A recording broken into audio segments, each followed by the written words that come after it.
नमस्कार साथियों, आप सभी का बहुत बहुत स्वागत है हमारे YouTube चैनल पर। उत्तर प्रदेश ग्राम पंचायत चुनाव 2026 को लेकर इस समय गांव-गांव में चर्चाएं तेज हो चुकी हैं। हर कोई जानना चाहता है कि चुनाव कब होंगे, आरक्षण किसे मिलेगा और सबसे बड़ा सवाल, हमारे गांव की सीट 2026 में क्या होगी। आज के इस वीडियो में हम बिल्कुल आसान भाषा में उदाहरणों और चार्ट के जरिए आपको पूरी जानकारी देने वाले हैं।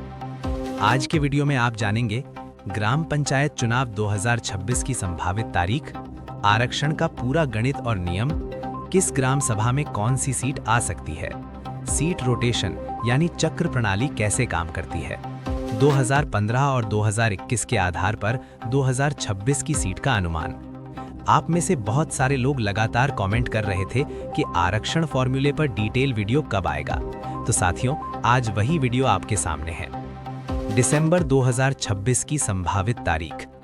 जो चर्चाएं और अंदरूनी अपडेट सामने आ रहे हैं उनके मुताबिक उत्तर प्रदेश ग्राम पंचायत चुनाव 20 अप्रैल 2026 से 5 मई 2026 के बीच कराए जा सकते हैं। हालांकि ध्यान रहे, अभी तक राज्य निर्वाचन आयोग की ओर से कोई आधिकारिक घोषणा नहीं हुई है, इसलिए इसे केवल संभावित तारीख ही माना जाए।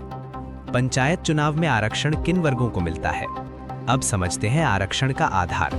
अनुसूचित जाति एससी लगभग 22%, अन्य पिछड़ा वर्ग ओबीसी लगभग 27%, अनुसूचित जनजाति एसटी यूपी में संख्या बहुत कम इसलिए सीमित। सामान्य अनारक्षित सीट कोई आरक्षण नहीं। सामान्य सीट का मतलब होता है एससी, ओबीसी, जनरल, महिला, पुरुष सब चुनाव लड़ सकते हैं।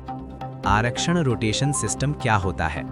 पंचायत चुनाव में सबसे अहम भूमिका निभाता है रोटेशन सिस्टम, जिसे चक्र प्रणाली भी कहते हैं। इसका उद्देश्य ये होता है कि एक ही वर्ग को हर बार सीट ना मिले, बल्कि अलग अलग वर्गों को मौका दिया जाए।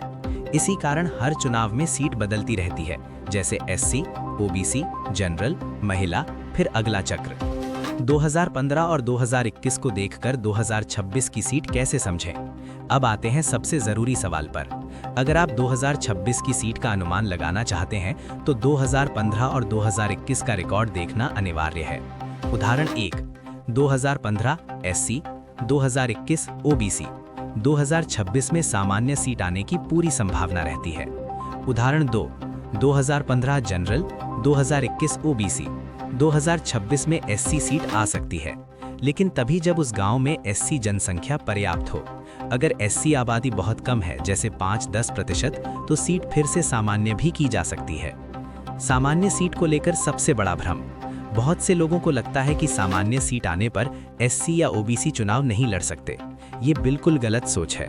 सामान्य सीट पर एससी, ओबीसी, जनरल, महिला, पुरुष कोई भी प्रत्याशी खड़ा हो सकता है। महिला पुरुष रोटेशन 2 बार क्यों? अगर किसी ग्राम सभा में 2015 ओबीसी महिला, 2021 ओबीसी पुरुष, तो इसका मतलब है कि वहां ओबीसी जनसंख्या बहुत अधिक है। ऐसी स्थिति में एक ही वर्ग में महिला पुरुष रोटेशन 2 बार हो सकता है, लेकिन आमतौर पर तीसरी बार सीट को सामान्य कर दिया जाता है। एक और महत्वपूर्ण उदाहरण, 2015 एससी, 2021 जनरल। आमतौर पर 2026 में ओबीसी सीट आती है, लेकिन अगर ओबीसी आबादी कम हो तो एससी सीट दोबारा भी दी जा सकती है। कुछ जरूरी बातें याद रखें। सामान्य सीट सभी के लिए खुली होती है। आरक्षण पूरी तरह जनसंख्या पर निर्भर करता है। हर ग्राम सभा का फॉर्म